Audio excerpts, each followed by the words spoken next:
Everything in our life is controlled by 3 decisions.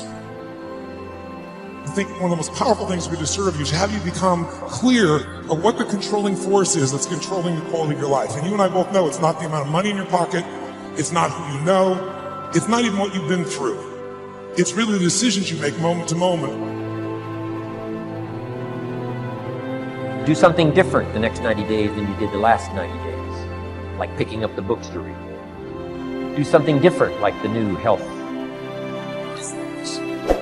relationship with your family, whatever it is, doesn't matter how small it is. You'll start doing different things with the same circumstances. Since we cannot change the circumstances, we can change ourselves. We can change what we do. You got to get a little bit more intense about your life, about your business. You got to stop being so dadgum casual. You got to get in the game. If you're going to play the game, let's play to win it. Let's play to max it out. Let's play to 10x it. I want you shaking. I want you feeling it. I want your intensity level to go up. Because it's decisions we make that chase that best version of us every second, every day. That every day alters the direction of the course of our life.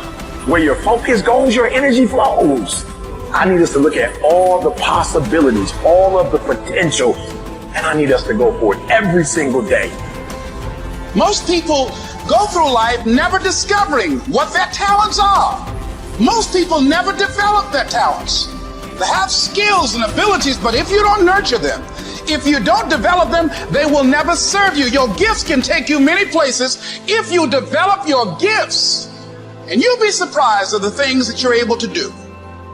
When you learn how to block things out, when you learn how to keep thine eyes single, learning how to concentrate, learning how to focus in, deciding that you're going to focus to develop your skills, you'll be surprised at the ideas that will come to you, of the people that you'll be able to attract, of the opportunities that you'll be able to see. You'll begin to see things that have been standing there looking you in the face saying, I can't believe this has been here all this time.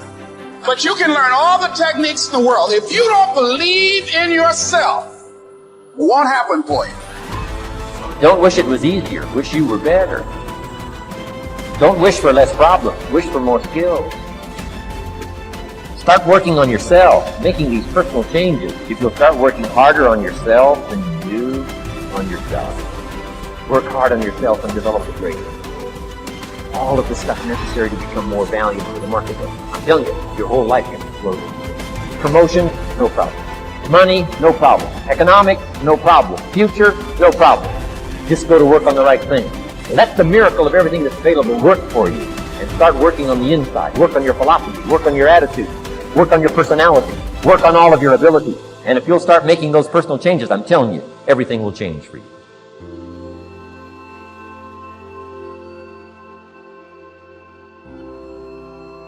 This is a turning point.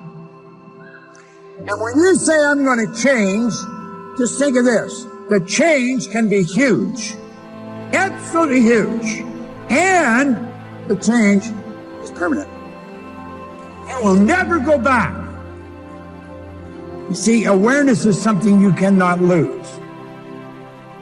Most of us, when we're thinking of learning, we get hooked up on school stuff. And it's the intellect we're thinking of. Because that's what school focuses on, the intellect.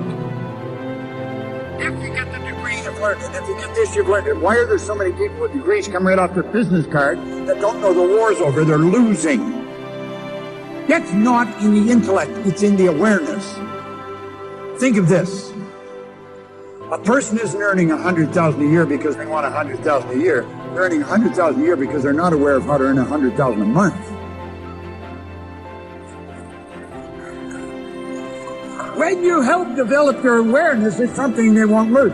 Like a baby is not aware of the difference between a woman and a man. Baby's not aware of the difference in a female and a male. That is something a baby has to become aware. They have to learn that. And when the baby develops the awareness, they never lose it. That'll help you understand the difference between awareness and intellect. When you become aware of how your paradigm is controlling you, and then how to change it, there's no end to where you can go or what you can do. None. Now, let's suppose That's the only thing you change as a result of this concept. You're going to change your perception of this. You're going to change your perception of you in this business. You're never going to look at this company and your position in it the same way again. You're going to see this as a vehicle that will take you anywhere you want to go. And there's nothing can stop you. Success is something you attract by the person you become. See, that phrase changed my life. Success is something you attract by the person you become. Success is not something you pursue. It's like chasing a butterfly, you can't quite catch it. Success is something you attract by becoming an attractive person.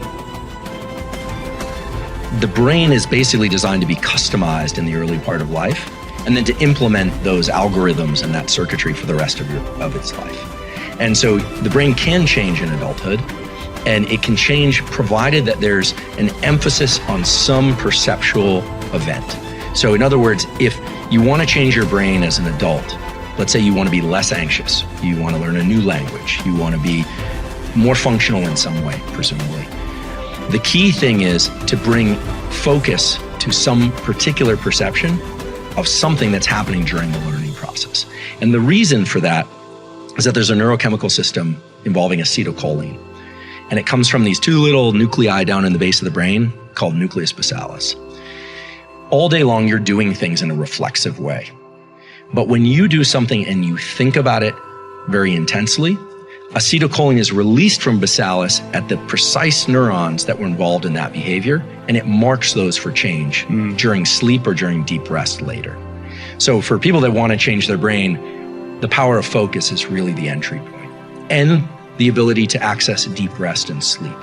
Because most people don't realize this, but neuroplasticity is triggered by intense focus, but neuroplasticity occurs during deep sleep and rest. One of the things that's really important also to think about how the brain works in terms of plasticity and all this stuff is what the brain really wants to do is also pass as much of what it does off to reflexive behavior as possible. So when we're talking about focus, I think it can get a little bit vague, but it might be useful to think about like what exactly is focus and what triggers plasticity. So the brain loves to be able to just do things, pick up coffee cups and drink and walk and talk and do things and not put much energy into it. When we decide to focus, what the brain really does is it switches on a set of circuits that involve the frontal cortex and nucleus basalis and some others, and it's trying to understand duration, how long something's going to last, path, what's going to happen, and outcome, what ultimately is going to happen. So duration, path, and outcome.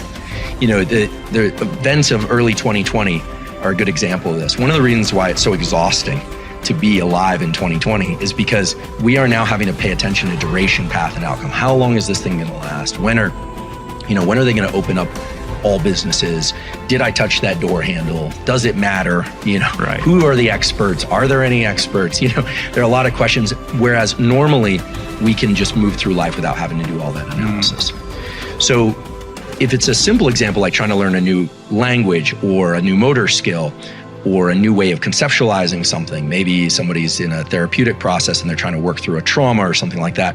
Duration, path, and outcome is built into the networks of the brain. We can do that very easily, but it takes work. And it almost has a feeling of underlying agitation and frustration.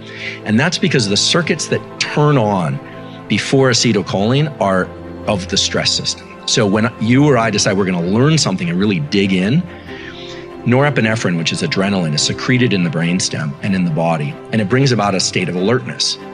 Then our attention, which is mostly a diffuse light, is brought to a particular duration, path, and outcome analysis. This would be thinking about what somebody is saying. What are they really trying to say? A hard passage of reading, a hard, set of math problems, a challenging physical workout. When you do that, these two systems have to work very hard, and the adult brain doesn't really want to change the algorithms it learned in childhood. But if you do those two things, you have alertness and focus. The acetylcholine and the norepinephrine converge to mark those synapses for change. And so the way to think about neuroplasticity, if one wants to change their brain, is bring about the most intense concentration you can to something.